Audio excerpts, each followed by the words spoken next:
Roman legend says the city was founded in 753 BC by Romulus and Remus, two brothers who were abandoned as infants and raised by a she-wolf. The two brothers set out to build their own city on the banks of the Tiber River, but a disagreement over who would rule it ended in murder.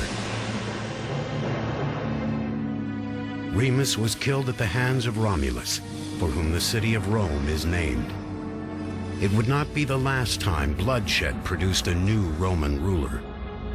Civil war actually is one of the very defining features of the growth of the Roman state. The story, the tradition of Romulus and Remus is one that reverberates and echoes throughout Roman history.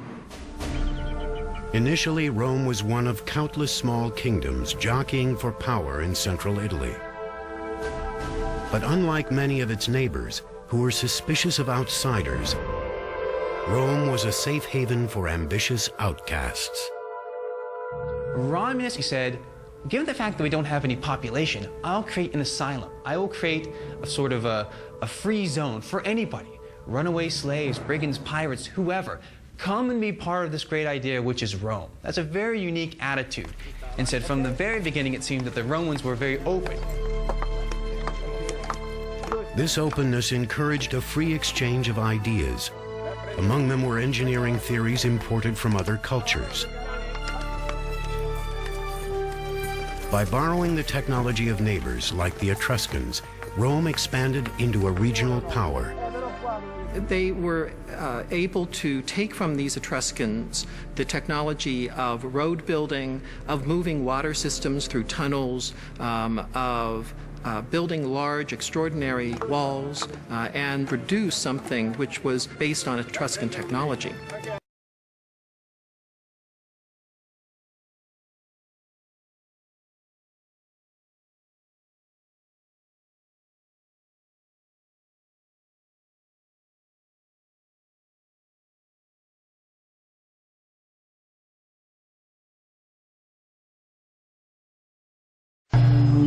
Here in the hills of Tuscany, there were already walled cities. There were kings and high priests. There were skillful craftsmen who created a tender and sensuous art like no other in the Mediterranean. And there were traders ready to barter the finest gold and ironwork the ancient world had ever seen.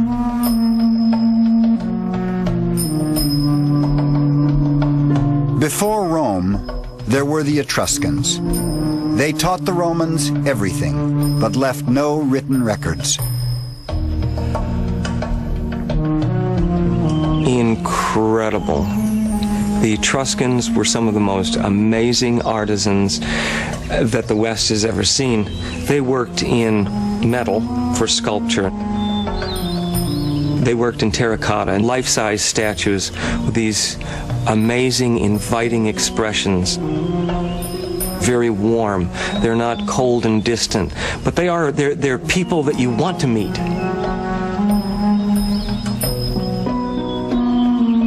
The Etruscans lived in the fertile hills of Tuscany. But their real wealth lay underground, the richest deposits of iron ore, copper, and tin in the central Mediterranean.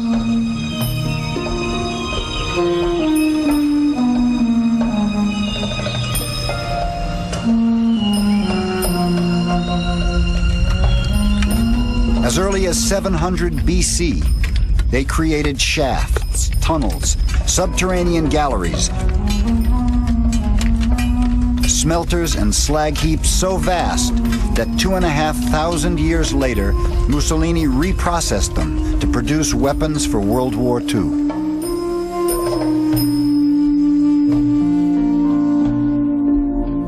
Etruscans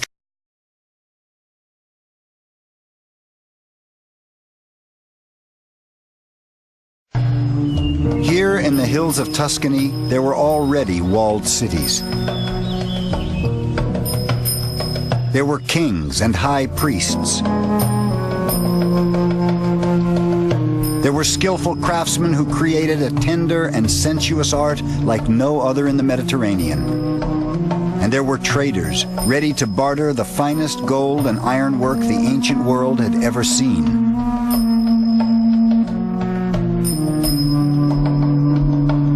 Before Rome, there were the Etruscans. They taught the Romans everything, but left no written records.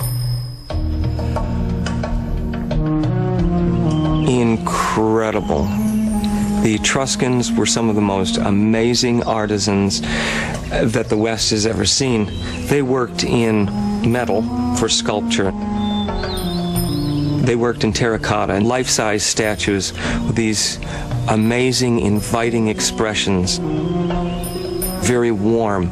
They're not cold and distant, but they're people that you want to meet.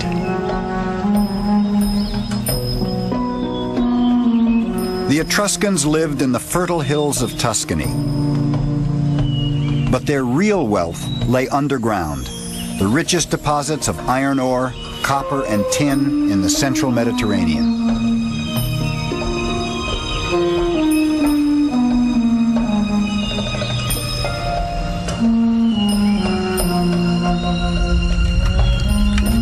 As early as 700 BC, they created shafts, tunnels, subterranean galleries,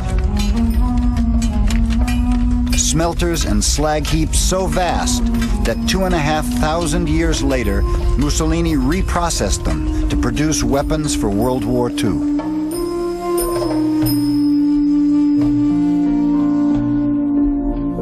Etruscans. The man who reshaped Roman society was an Etruscan king called Servius Tullius.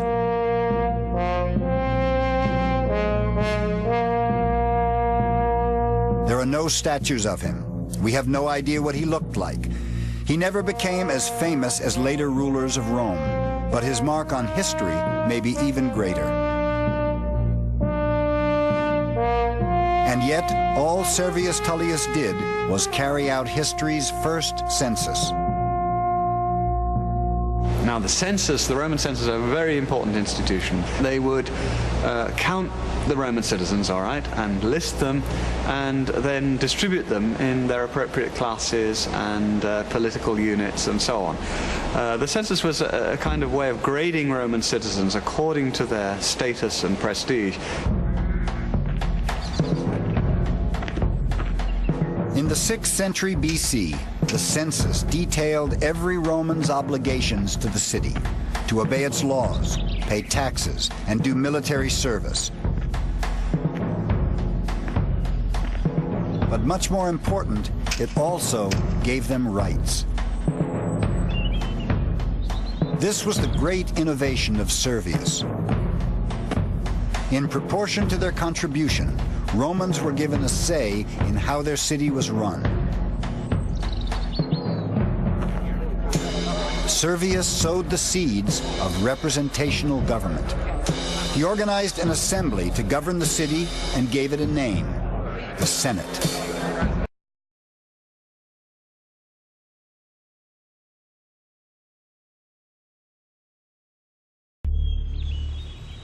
A woman called Lucretia was the spark that would set it on fire.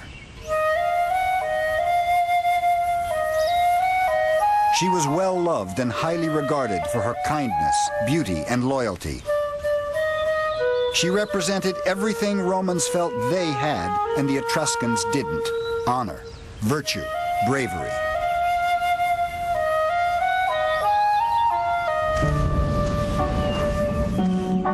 One day, the king's son and some of his Etruscan nobles were on a journey away from Rome.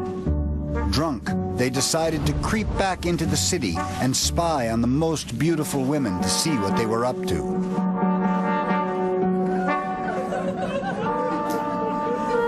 They found their own wives, as expected, partying.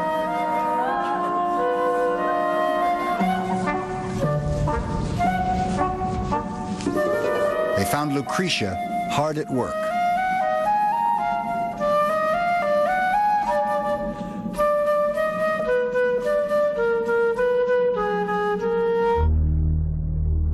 The next night, when he knew Lucretia's husband was away, King Tarquin's son crept back to her house alone.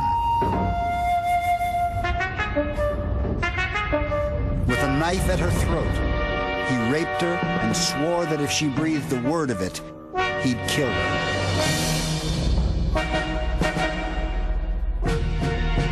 That would be unnecessary.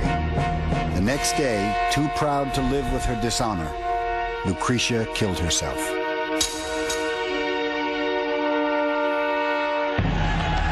Romans went wild. Mobs tore through the streets and attacked Etruscans wherever they found them.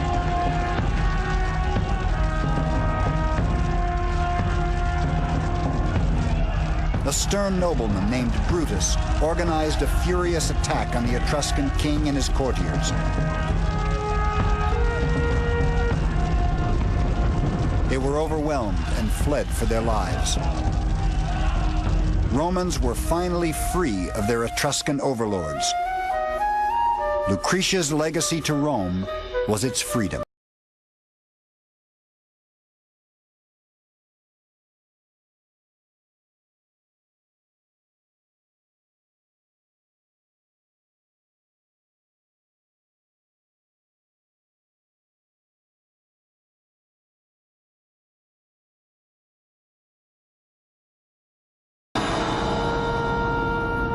Romans vowed they would never again live under a king. So how exactly were they going to live?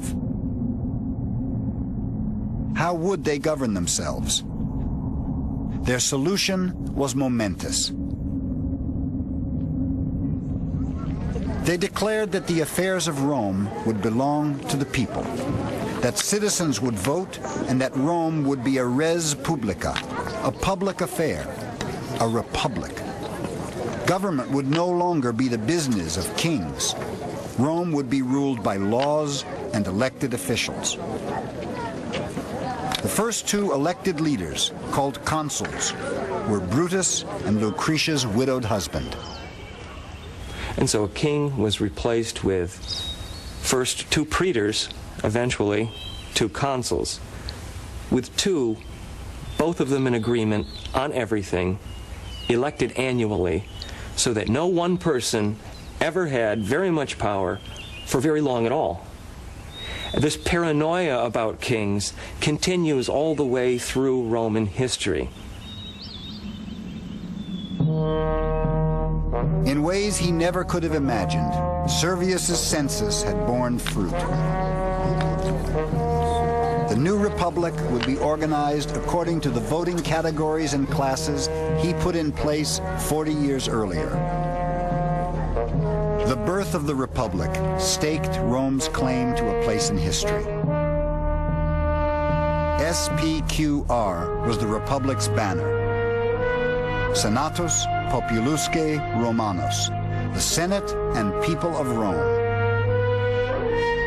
It was the ancient world's first representational government. It paved the way for Rome's glories and all democracies to come.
For them, Augustus was a savior.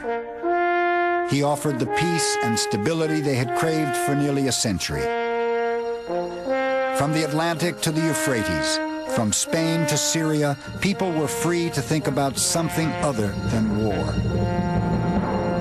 It was the Pax Romana, Rome's golden age, the longest period of peace Europe has ever known. Rome's first emperor eventually died in 14 AD at the age of 76. He'd ruled Rome peacefully for over 40 years. I restored, I completed, I built, I gave Augustus.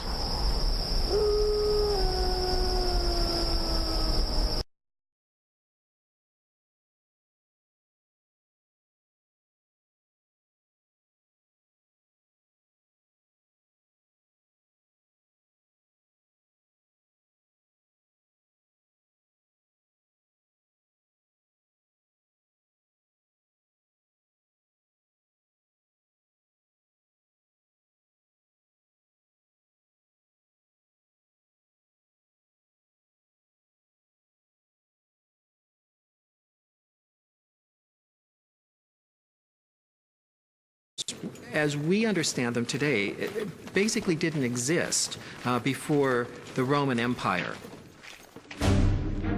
That all changed in 312 BC, when the Via Appia was built. Rome's first national highway stretched 132 miles from the capital to its southern province of Campania.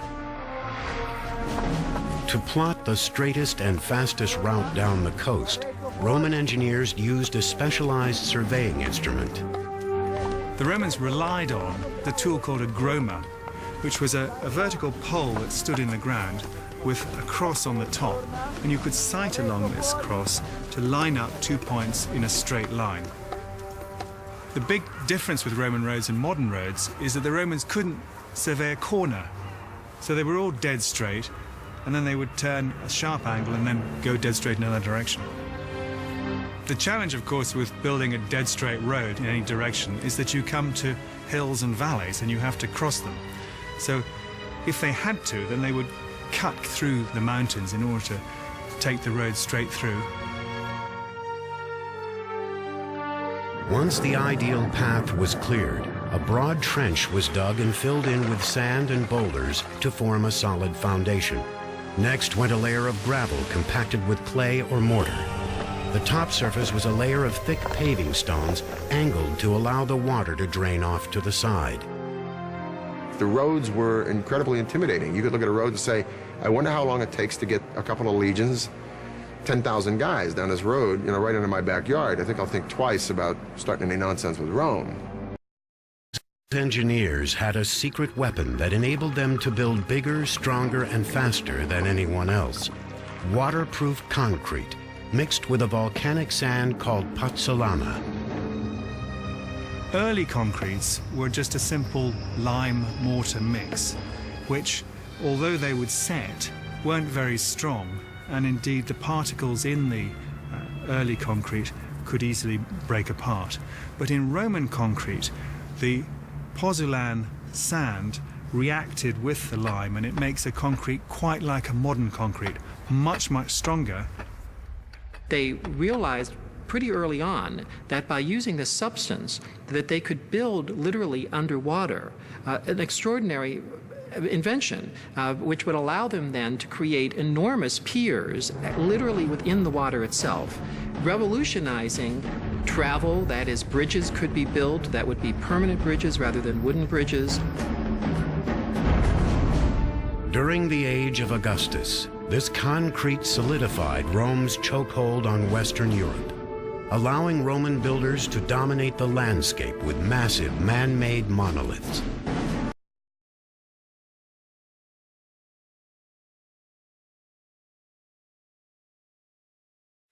In the capital city, 11 aqueduct lines guided a steady stream of fresh water to its citizens, carrying a combined 200 million gallons a day into the city from mountain springs miles away. What the aqueducts did was really revolutionize the daily life of Roman citizens. Not just the gardens and the villas of the wealthy or the palaces of the emperors, but the average Roman. So much water was available in the city of Rome, and this sustained an enormous population. The aqueducts fostered the growth of a new urban culture. With a constant stream of water, up to 1 million people were able to live cleanly and comfortably in the capital city. No single emperor can claim credit for the success of the aqueducts. They were built over the course of several centuries. Aqueducts are not that complicated in theory. That is that water seeks its lowest level, and therefore that you can run water down a slope from any area to another area. So that's a pretty simple premise that everybody would have known. But the practice of creating an aqueduct is another thing. The Romans engineered their aqueducts to approach the city on a gradual declining angle, or gradient. That gradient was just several inches every 100 feet. The slope of the aqueduct had to be calculated from great distances, 20, 30, sometimes even 40 miles, from the source in the mountains to the cities themselves. That had to be consistent. They couldn't deviate from it, regardless of what the terrain was. To maintain the water's precise descent through high mountains, Roman engineers dug perfectly angled tunnels through them. When the pipelines reached low valleys, they were elevated on stone walls. If the walls needed to be higher than 6.5 feet off the ground, the Romans saved building materials while still adding strength by perfecting an ancient engineering concept, the arch. The arch revolutionized architecture in the ancient world by permitting far greater spans than had been allowable before. They basically changed the spatial conception totally of Roman architecture. Arches were built around a temporary wooden framework that held each stone in place until the keystone was laid in the center. The keystone evenly distributed weight down each side of the arch, allowing builders to stack additional stones above it.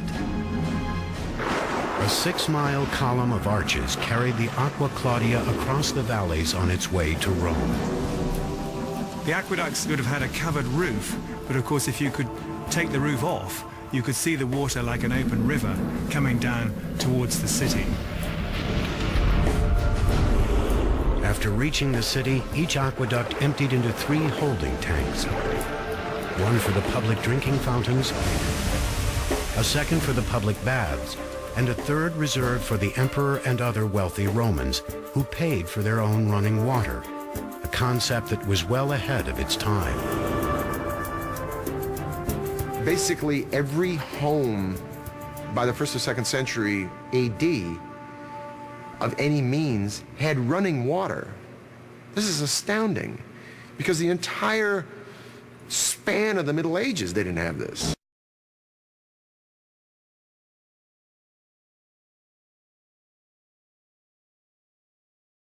Set a new standard for Roman amphitheater design.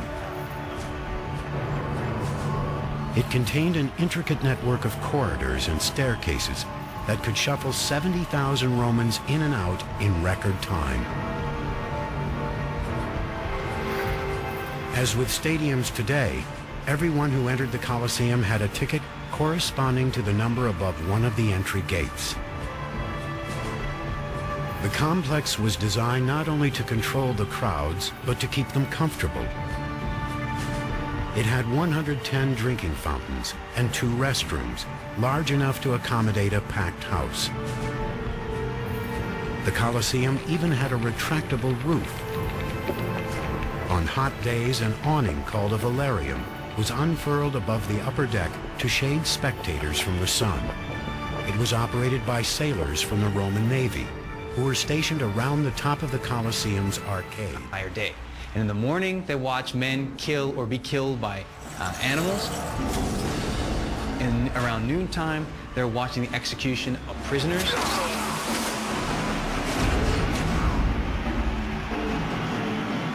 And then finally, in the afternoons, from the main event, primetime TV kind of experience is the best for last, and that's going to be gladiators, man against man.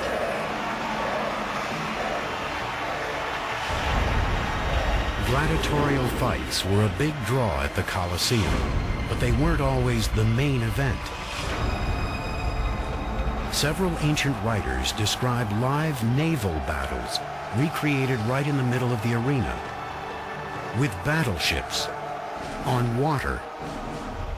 We do have evidence due to recent studies of the Colosseum that show there are plenty of channels, water channels, for flooding the substructures of the Colosseum. So yes, it was possible, and yes, it happened.